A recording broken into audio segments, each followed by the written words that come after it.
This video is brought to you by Monarch. There's so much that everyone's missing about D23. There was a lot that Disney announced at the big Disney Experiences showcase, but there's a lot more that Disney didn't share on stage. Like the Imagineering illusion hidden in Encanto's concept art. How this quote actually speaks volumes about the future of Tomorrowland. And the surprising connection between Magic Kingdom's Cars Land and Walt Disney's original Frontierland. I was there in the arena for the big surprises, Figment and Dreamfinder, the Yeti, Tomorrowland, but I was also on the show floor at D23, basically taking up residency in the Imagineering Pavilion, attending the panels, talking to Imagineers and people from Disney, including some guy named Josh who just started a new job there.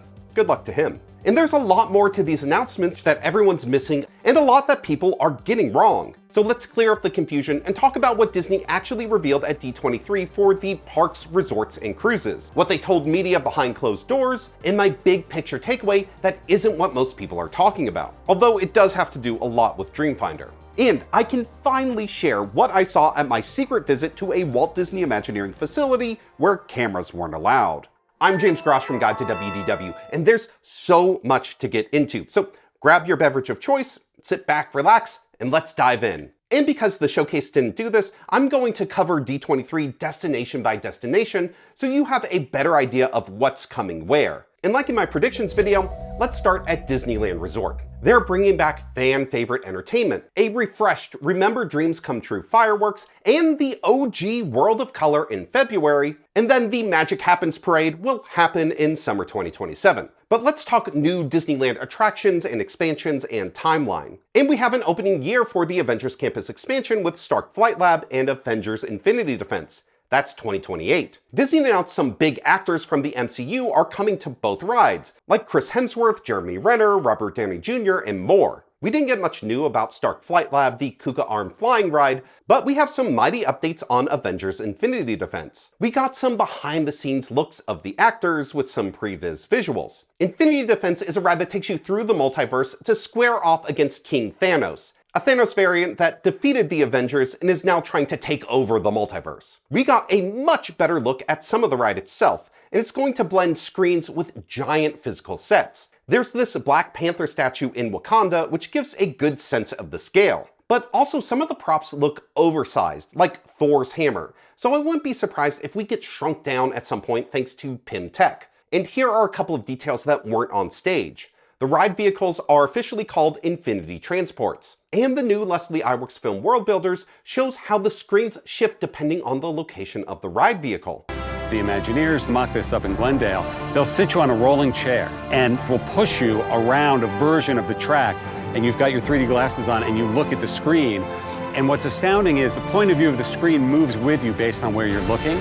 Even on my rolling chair in Glendale, it looked amazing. Now, Disney still isn't talking about the ride system at all, but it's very widely rumored to be the same or a similar ride system as Peter Pan at Tokyo Disney Sea, which is very similar in concept to Spider-Man at Islands of Adventure. Basically, the ride vehicle has its own motion base that can pitch and tilt as the ride vehicle moves through the physical spaces, and there can even be motion simulation sequences, making for a very dynamic ride experience. I've heard people call these types of ride vehicles a scoop because Spider-Man was the first ride to ever do this. This will be important later when we get to some Villains Land speculation. Both of those rides will open in 2028. Next, we have Coco, which is currently under construction by Pixar Pier near the Inside Out Emotional Whirlwind. The Coco boat ride has no height requirement and will take place a year after the events of Coco 1. But Disney said there will be nods to Coco 2, which takes place many years later. Disney showed a statue of Miguel's great-great-grandfather Hector that will be in the queue. And then the boat ride will take you through Miguel's memories of his time in the land of the dead. The new concept art looks to me like Miguel is singing his story, and the ride will let you relive it. More details not on stage. Disney emphasized again that they are drawing inspiration from both Pirates of the Caribbean and Haunted Mansion for this ride, which sounds ambitious, and that the skeletal cast of characters will come to life using the latest in audio animatronics technology, which reminds me of another certain skeletal character they just debuted, which looks great in person, cameras don't do it justice. And then for Avatar: California Adventure, they said not much. On stage at least. They just said it's still coming, it's not canceled like the rumors were saying. And to reinforce this point, there was a model on the show floor of part of the land. the big wow moment of the rock work. In behind the scenes footage, you can see this is just part of the model. The land will be bigger than just this. And Disney confirmed that it is still going in the Hollywood backlot. You can see the monorail as part of the model, which places it here. And this might be why they didn't say much on stage, because basically putting Avatar here means they can't start work on it until the new Eastern Esplanade Gateway is at least further along. Because looking at this, to me, it looks like Avatar will expand the footprint of California Adventure, and this new Esplanade is part of making room for that. The Eastern Gateway project breaks ground next week, so the timeline for Avatar is a far way out, both because it depends on this project and because of the biggest Disneyland surprise of the night, a reimagined Tomorrowland. They're finally doing it. This was the second biggest scream of the night in the arena. And that starts with Tomorrowland.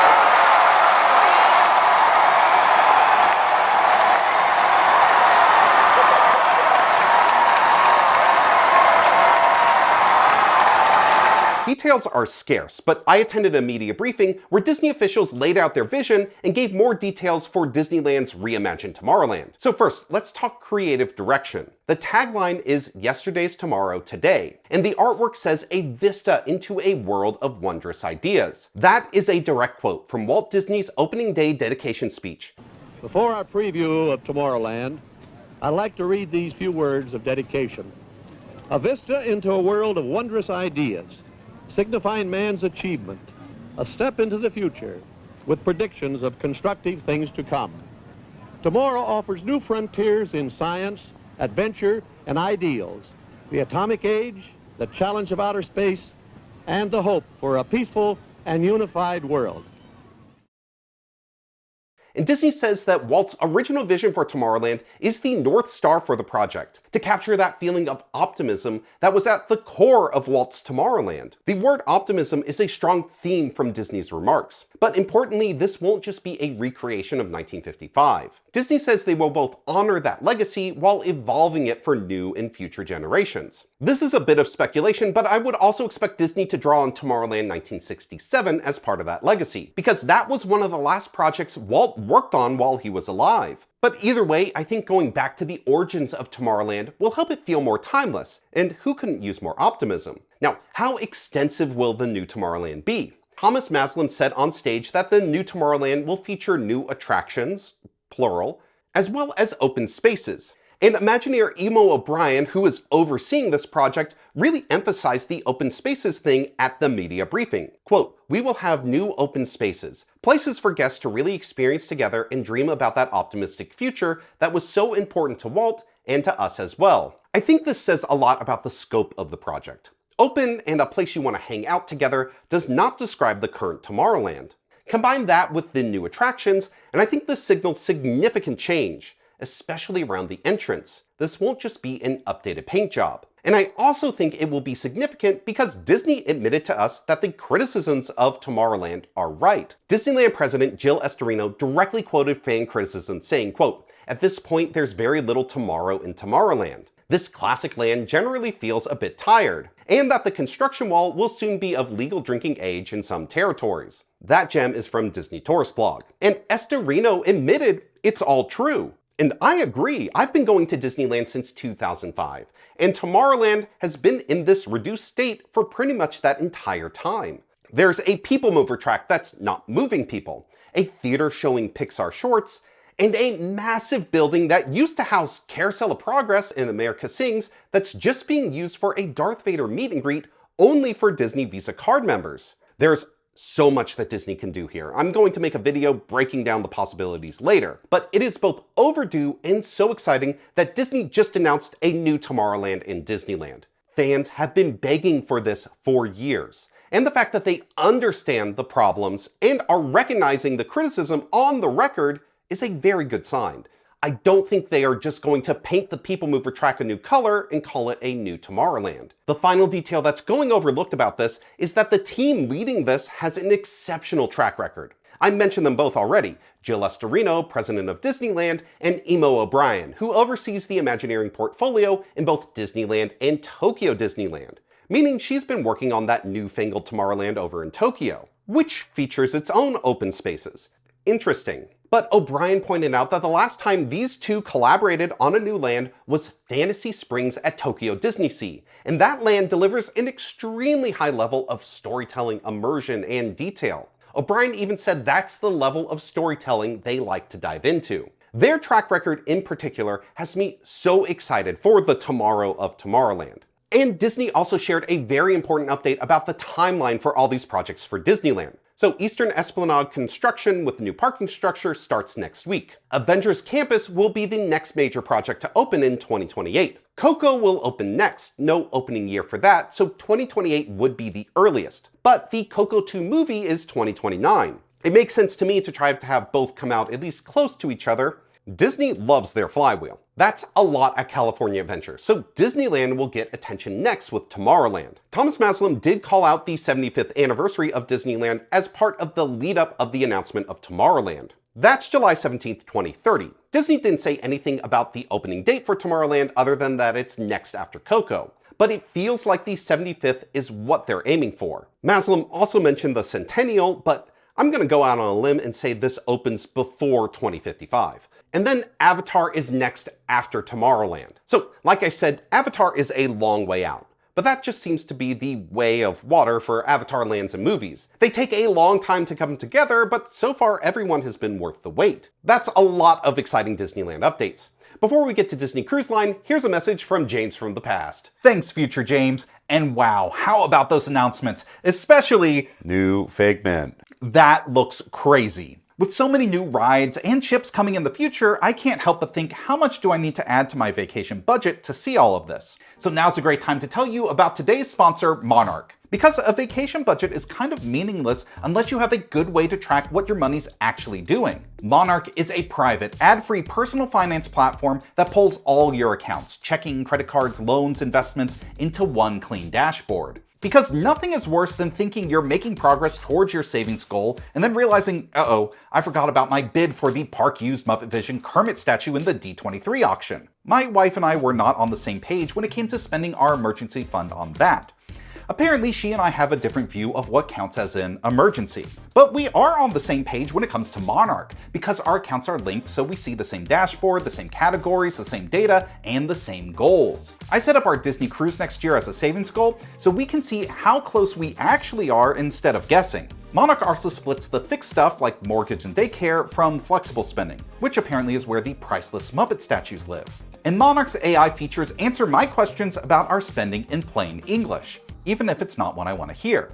Monarch syncs with over 13,000 institutions and works on web and mobile. And to be clear, it's not a bank, it can't move your money, it just gives you the full picture. Use the code GUIDE50 or just scan the QR code on screen right now to try Monarch with a free trial, plus get 50% off your first year. The link is also in my description.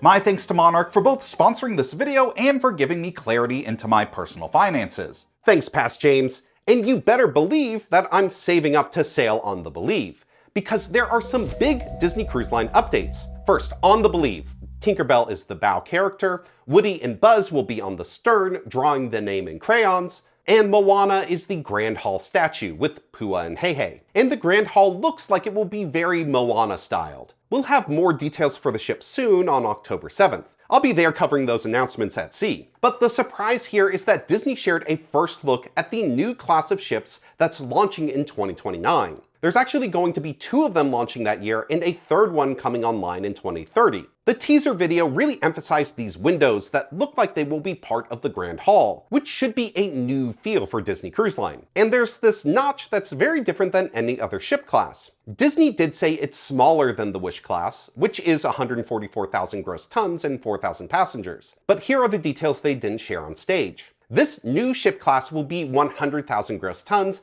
and holds 3,000 passengers. So it sits between the Magic and the Dream in size. The codename is the Meridian class. The official class name will be the name of the first ship, which hasn't been revealed. Like the codename was Triton before it became the Wish class. The smaller size means it's going to be more fuel efficient and open up more destinations around the world. And speaking of around the world, let's go to Disney's global parks. Disneyland Paris. So US fans got a lot of long-standing complaints addressed at this D23, but so did Disneyland Paris fans. Space Mountain De la Terre à la Lune is coming back. The original Jules Verne From the Earth to the Moon version. In case you don't know, that ride has been operating as Hyperspace Mountain with a Star Wars theme since 2017. I went on it earlier this year, and just the open-air load station alone made me wish it was the Jules Verne version. People have been asking for this for years. According to the Disneyland Paris press release, Hyperspace Mountain will close at the end of 2027, and the refurbishment will last several months. The refurbishment will restore original elements like the cannon launch effect,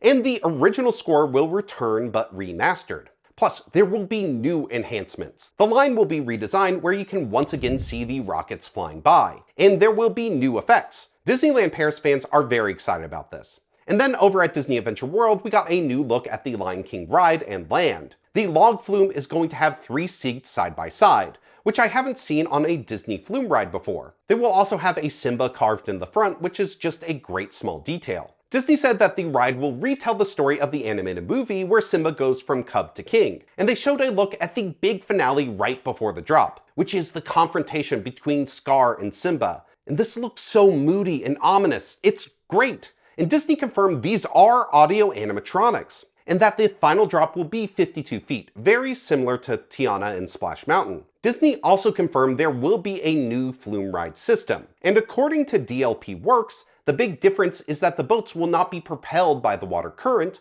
but instead a dedicated propulsion system that can more precisely control and synchronize the boats with the show scenes. We also got Zazu's POV of land, including the shopping and dining area.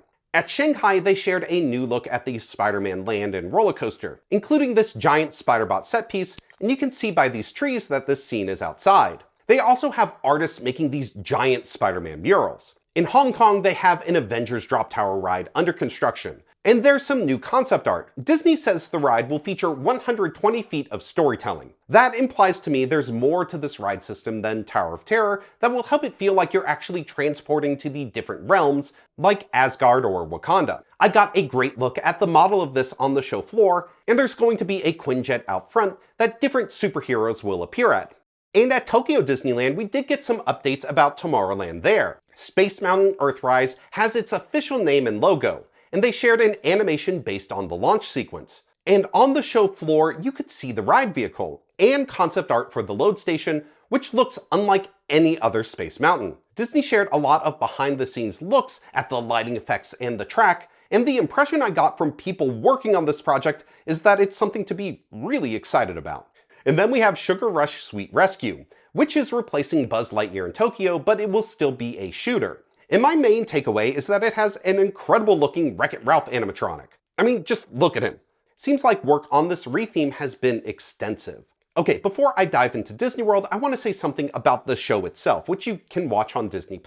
Which you should do after watching this, of course, because it was just a great show featuring a lot of Imagineers, plus some really fun gags that didn't overstay their welcome. And this was a big surprise that is surprisingly important. The jokes were way more self-aware than Disney typically is. Disney Parks roasted itself here, bringing Joe Rohde on stage to fix a broken animatronic that got a lot of play out of Disco Yeti. When they announced they were fixing the Yeti, they brought freaking Gloria Gaynor out to sing I Will Survive, a bit that only works at Disney's expense. But there were also recent things. They recreated the viral Olaf falling over. They echoed the fan complaint that Hatbox Ghost shouldn't appear before Leota. Yeah, seriously, Disney World. Hatbox goes after Leota, not before.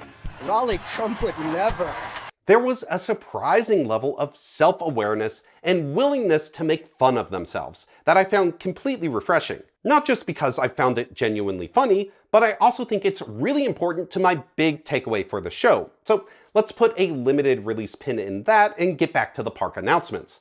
Okay, I'm gonna have some coffee and let's dive into Disney World. Let's start with Animal Kingdom and Tropical Americas, which has 3 rides. The carousel is officially called El Carousel de los Animalitos, and we got to see almost every one of the 22 hand-carved Disney animals that will be on the ride. And these are just very cute. Eeyore, Pua, Heimlich, Bambi, Simba, Timon, who looks very normal. But overall, I think these carousel animals look delightful and the hand-carved designs are great. We have a lot more details about Encanto, including the name, Antonio's Fiesta de Encanto. You are there for Antonio's gift day party like in the movie. Casita has put together different pieces of furniture to create your ride vehicle. A lot of people are saying this is trackless, but let's do some myth busting because Disney has not announced what type of ride this is. So it could be trackless, but let's label this still as a mystery. We basically just know that this isn't a boat ride. Those don't look like they could float. And we also know that this ride will have no height requirement, which is great news for me because my Encanto-obsessed daughter will be obsessed with this ride.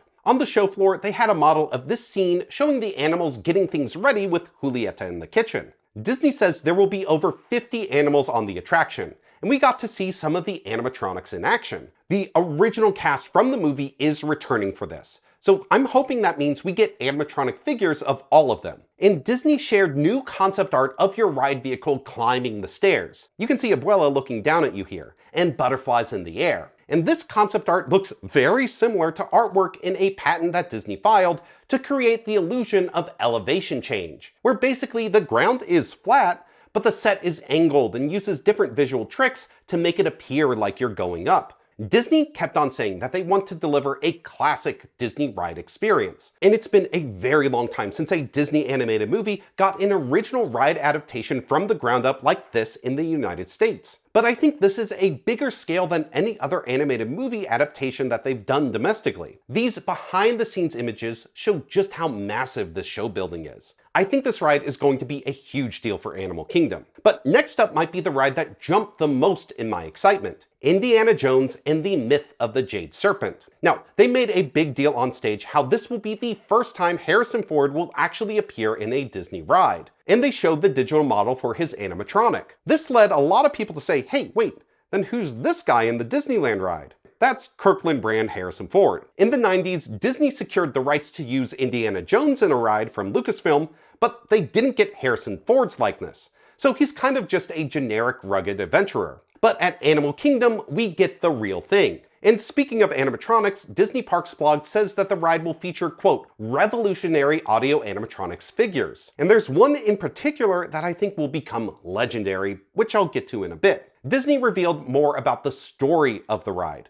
which takes place in the 1950s, so this is pre-Crystal Skull. You journey inside an ancient Mayan temple, and eventually you are sucked into a portal into the Mayan underworld, where it's a race to escape bats, giant scorpions, and fire, until you come face to face with the guardian of the underworld, Sukan, the giant Jade Serpent. Serpents. Why'd it have to be serpents? Disney showed a model of the temple, plus detail work for the install that looks very far along. And this was one of the big takeaways from being there at the show floor. This is going to be a very different Indiana Jones ride than at Disneyland. Because Disneyland's is a very cinematic Indiana Jones ride, but it's also very Hollywood and a little goofy. The snakes, so many skeletons. Disneyland's feels very true to the B-movie serials that Indy was inspired by. Myth of the Jade Serpent feels like it's going to be an Animal Kingdom ride, a spiritual cousin to Expedition Everest, another ride about a mythical creature steeped in deep cultural research.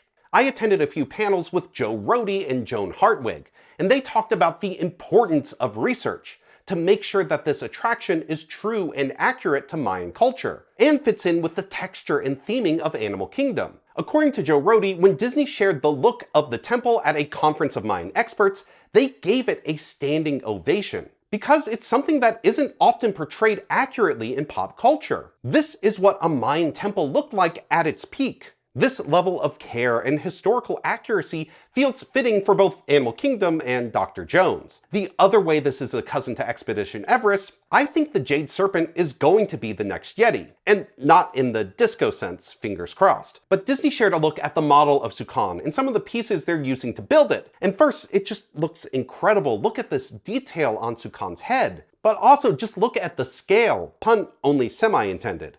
Sukan is huge. And knowing that this will be a massive physical animatronic of a mythological creature that will be at the climax of the ride, I can't ignore the parallels between the serpent and the Yeti. And hopefully they won't have to bring Gloria Gaynor out in another 15 years to sing about how the serpent is fixed. Which is a natural transition point to one of the biggest surprises of the night. The Yeti is coming back to life. He's being fixed. I honestly never thought it would be done. Disney did release this concept art, but hasn't given many details. Now, Disney is describing this as the Yeti coming back to life, so they are reviving the current animatronic in the same place, and that was confirmed by Scott Gustin. They aren't just covering up the old one and putting in a new one somewhere else, which I saw some speculation about. Funny story, I got to briefly talk to Josh tomorrow about the Yeti and other surprises, and he told me that as he was about to step into his role as VP of Animal Kingdom back in 2013, his mom wanted to help her son out and make sure he did a good job. So she did some online research on her own and then told him, oh, Josh, you gotta fix this Yeti. People are begging for it. So Josh's mom, this one's for you. I am so curious to know what the full story is here and how they are going to fix it. And I'm gonna see if I can find out.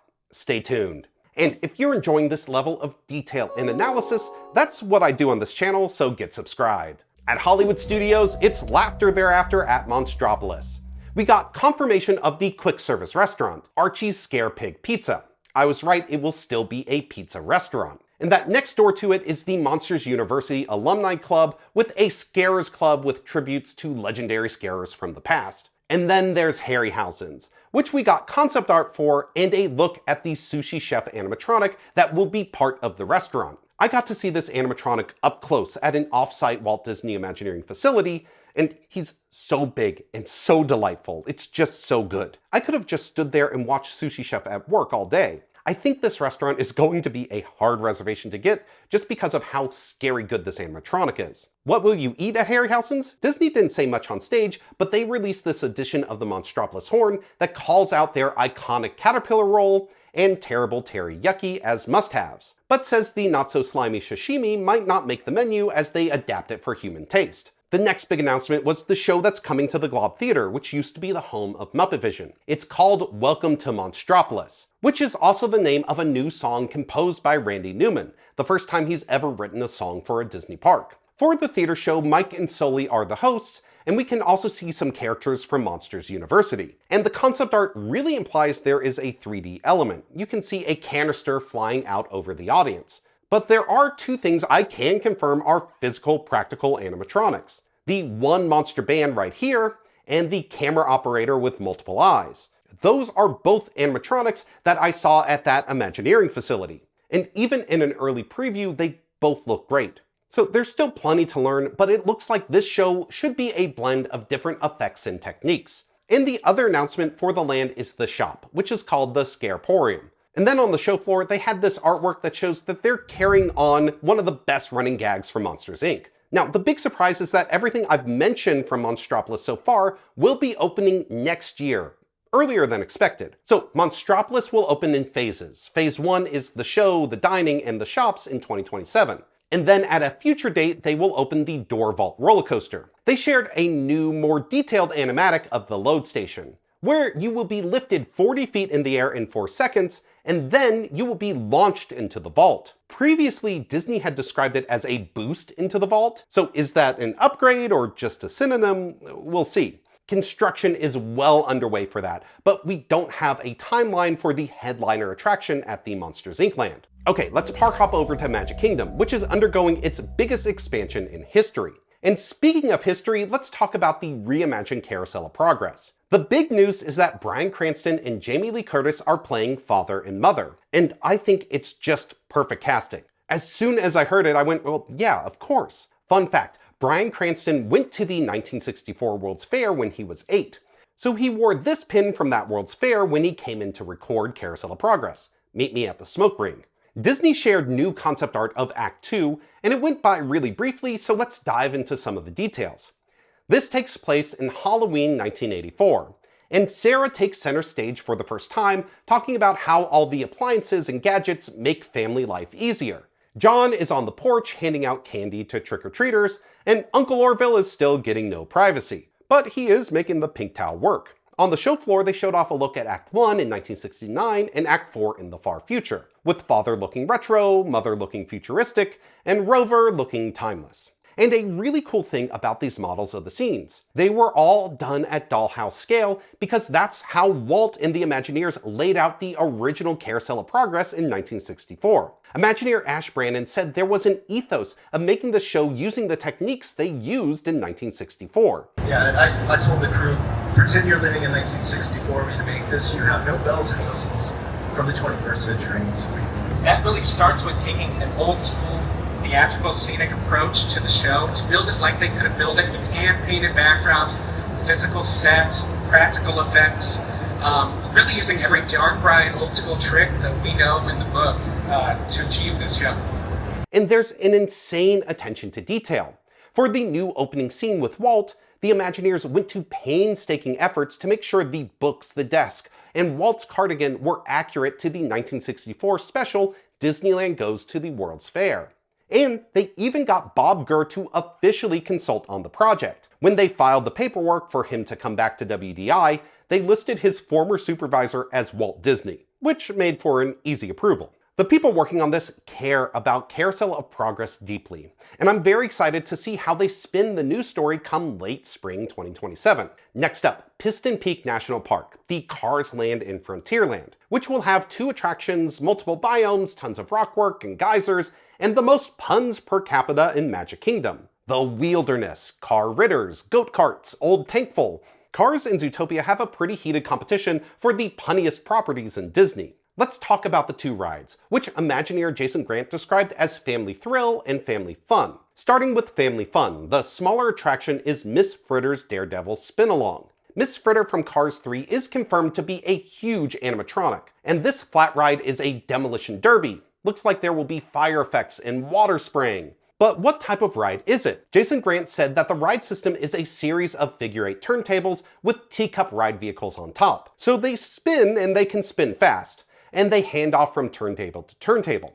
So it's basically Maters or alien swirling saucers, but with spinning rather than side-to-side swinging. But the really interesting ride is the Family Throw ride, Cars Ridge Run Rally, which I just love as a name. It's fun to say, it's easy to say, which makes my job easy. Ridge Run Rally, Ridge Run Rally. I just love the alliteration, and the logo looks very ESPN. Bruce Vaughn confirmed to GMA that this is an all-new ride system, not the same as Test Track or Radiator Springs Racers. And a lot of it is that it's going to be bouncy like an ATV, but it seems like there's a bit more to this ride system too. Jason Grant said that Ridge Run Rally is being designed to operate in the rain, which is not Test Track's strong suit. So let's buckle up and talk about the ride. Ridge Run Rally is an off-road race that will take you through the entire land. You climb up the mountain of Piston Peak, up to a frosty snow-covered summit.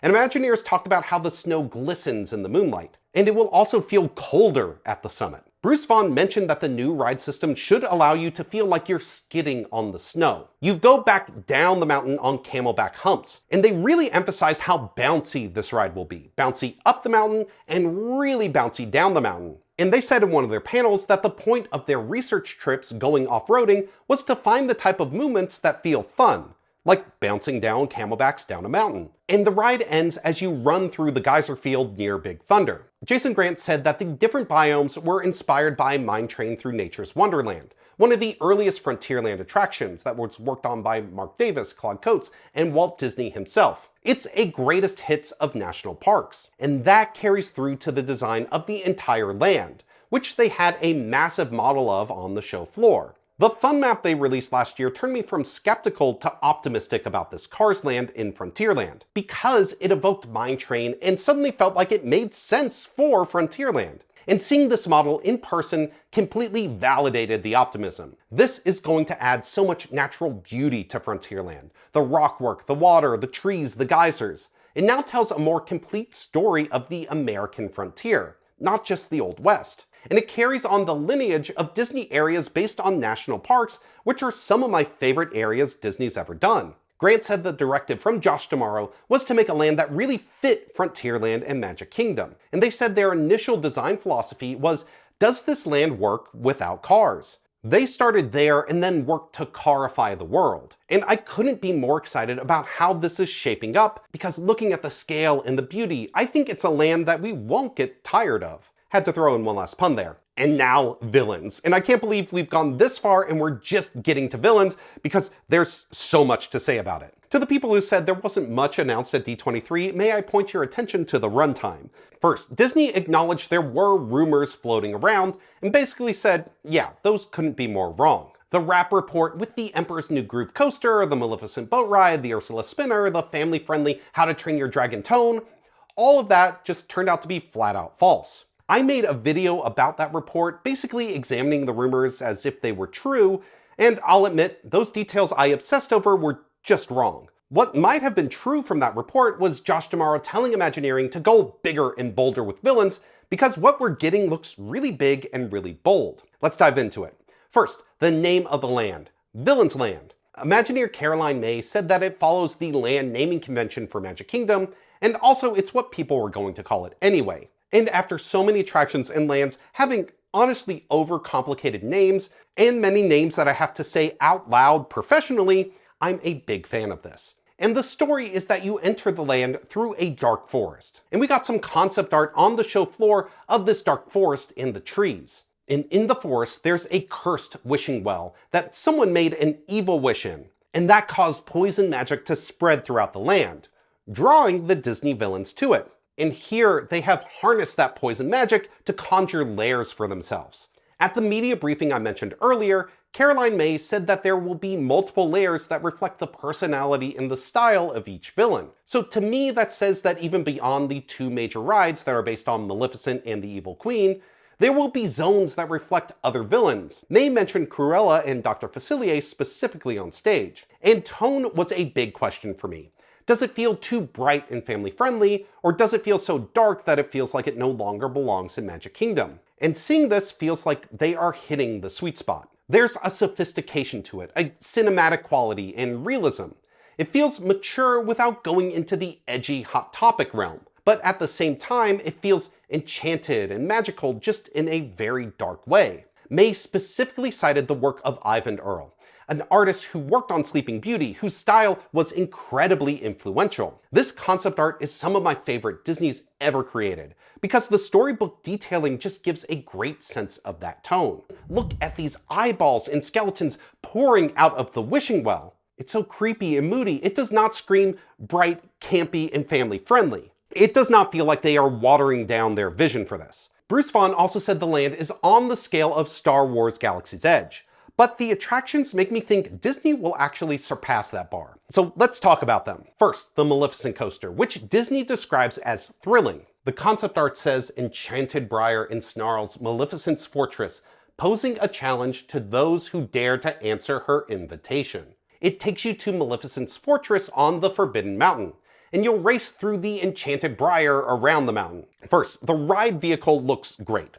And Disney says this coaster will include elements they've never attempted on a Disney coaster before. And also a detail I love, look at these guys riding it. So I got to see an early working model of this at the offsite Imagineering facility I mentioned earlier, and cameras were very much not allowed. But I can show it to you thanks to this footage Imagineering released on their YouTube channel, which I just have to shout out as such a great resource in general for behind the scenes insights. But especially right now, it means that I can show you what this model looks like. Now, it is an early model, so things can change, but you can see the Forbidden Mountain. That's the icon from the early concept art in 2024, and it's also featured in the new concept art, so it looks like its imposing presence will still be very much part of the land. And then the coaster itself is twisting through the briars, and the landscape is also twisting. It looks really fun and thrilling. And then you can also see in this footage Imagineer Wyatt Winter, who oversaw Guardians of the Galaxy Cosmic Rewind. So he knows a thing or two about making a world-class coaster.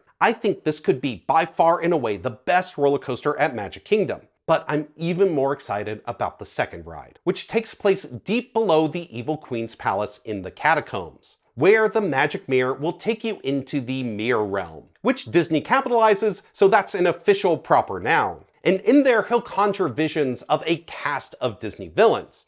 And the official description is magic mirror on the wall within his mirror realm sees all.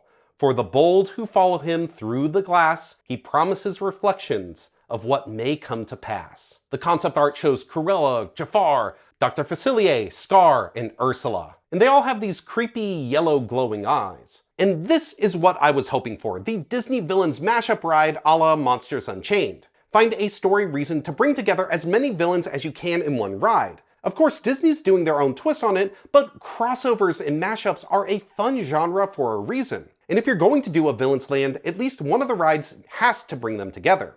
so I'm really glad they're doing that here. Disney says this is a dark ride that will use special effects and practical show sets to bring you face to face with your favorite villains. Now, let's talk ride system, because I've seen so many people call this a boat ride, probably because of the Maleficent boat ride rumors and because of this swirling mist in the concept art. But this is not a boat ride. Attractions Magazine confirmed that with Disney, and Disney has been calling this a dark ride. Compare that to Coco, which they have been consistently calling a boat ride. So not a boat ride, but what kind of ride is it?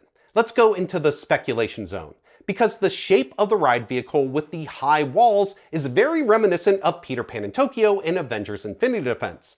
That one also has 3 rows. So I'd put my money on it being a scoop with a motion base, which I've seen some people speculate that must mean it's a screen-heavy ride. But interestingly enough, the concept art doesn't show 3D glasses on any of the riders. Peter Pan and Avengers both use 3D glasses. Now, just because a ride system has used screens heavily before doesn't mean it will for the future.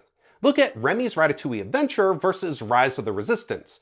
Both trackless rides, but they both use screens in very different ways. When Disney emphasizes this will use practical show sets for a theatrical experience, I think that leans more towards the Rise of the Resistance side of the spectrum. I think this ride is a chance for Disney to pull out every trick in their playbook. I'm hoping for lots of animatronics of the villains and mind-bending illusions. And yes, there probably will be screens used along the way, but Disney's emphasis out the gate on practical sets makes me feel like this isn't as screen-heavy as some of the other scoop rides like Peter Pan or Spider-Man. That's a combination of my hope and a gut feeling. And it's kind of funny to say something like, I hope it's not as screen-heavy as 2 of the best rides in the world, but you get my drift. They also brought out Glenn Close as Cruella in a delightful bit, and for a while I thought they were teasing a 3rd attraction based on Cruella. She even says, go work on my ride. Let's go and leave these 2 to work on the opening of my ride.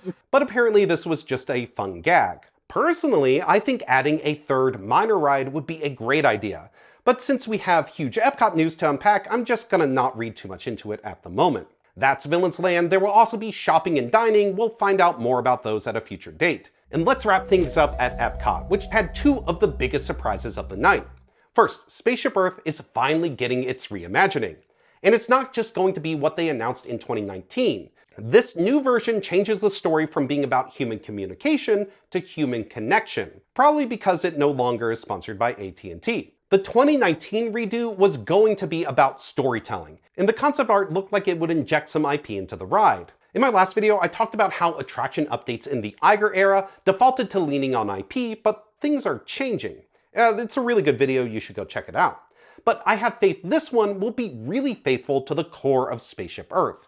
At one of the panels in the Imagineering Pavilion, they talked about Test Track 3.0, and how they wanted to make something that was true to EPCOT and true to the history of the attraction itself. And there's no more quintessential EPCOT ride than Spaceship Earth. So I think it's going to get that kind of treatment. Like Test Track or Carousel of Progress, an update that modernizes the attraction but stays true to its core. And that's a really important note to kick off talking about Journey into Imagination with Figment and Dreamfinder. The biggest surprise of the night, the biggest reaction from the crowd of the night, and my biggest prediction that came true of the night.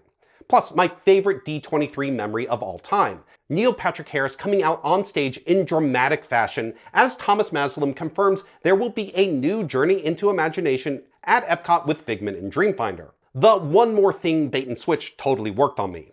I nearly fell out of my chair.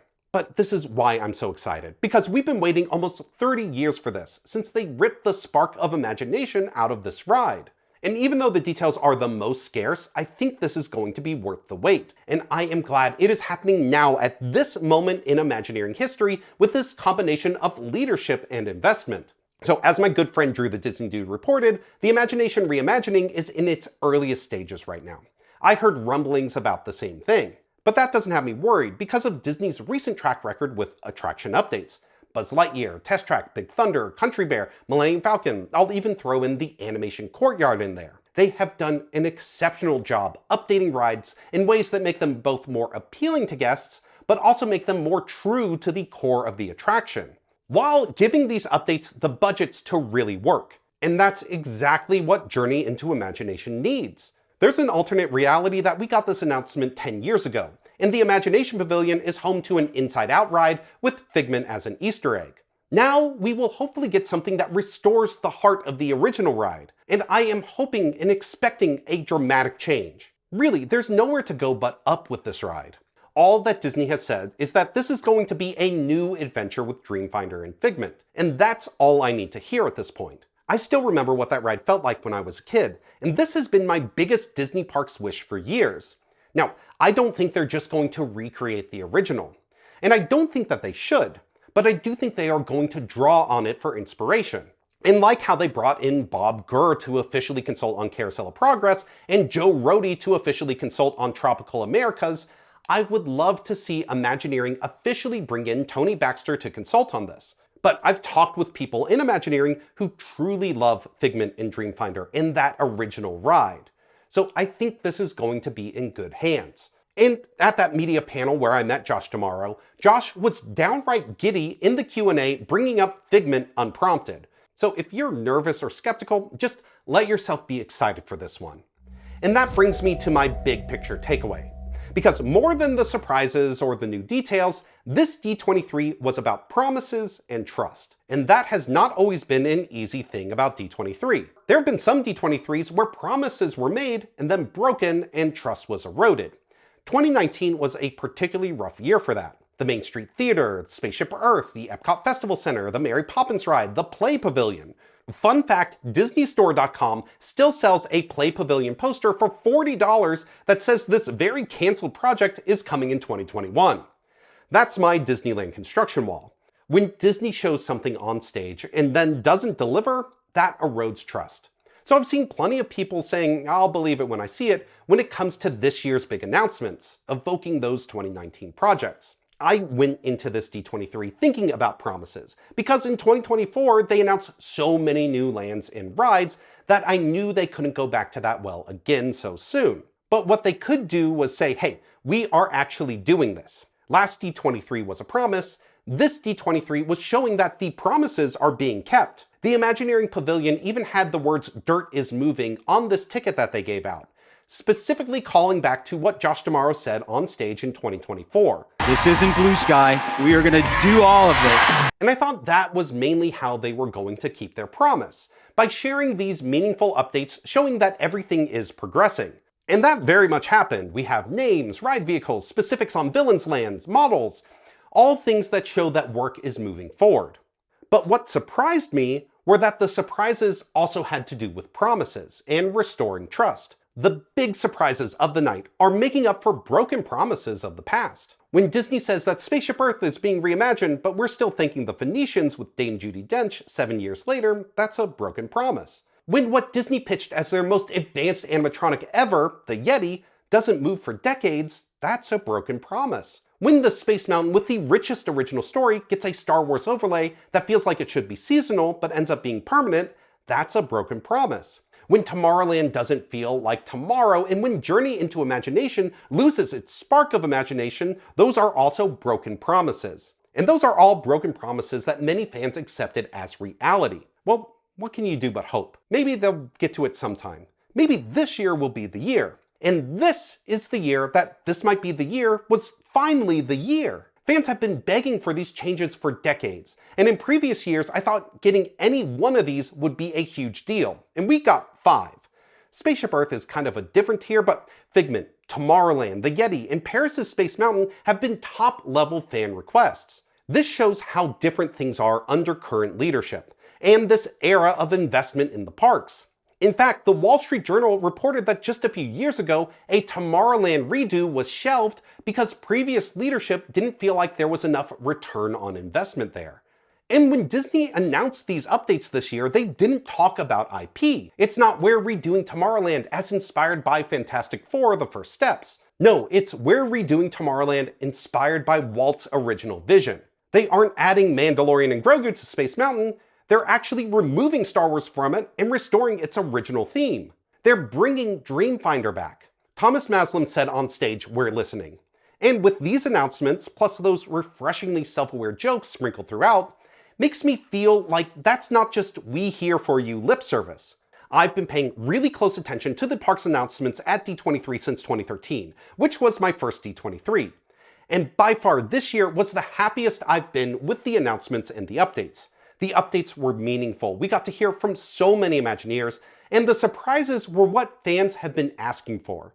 Literally, what else could you want? Would I have liked to get more details, more concept art, more opening dates? Of course. But also, as you've seen, they shared a lot. And I think Disney learned their mistake from 2019, and they don't want to show things until they're 100% confident they are coming. And I also think they don't want to announce dates until they're 100% confident they can hit them. I really think they want to be able to point back to 2024 and 2026 D23s and say, we lived up to our promises and shipped everything in those presentations. At that media panel with Josh D'Amaro, he talked about the importance of trust. And I think this D23 in particular will go a long way in showing Disney does fulfill its promises and restoring that trust. So I want to know, which ride or announcement are you most excited about, and do you think Disney will deliver? Let me know in the comments. This has been James Grosh from Guide to WDW. Thanks for watching, and I'll see you real soon.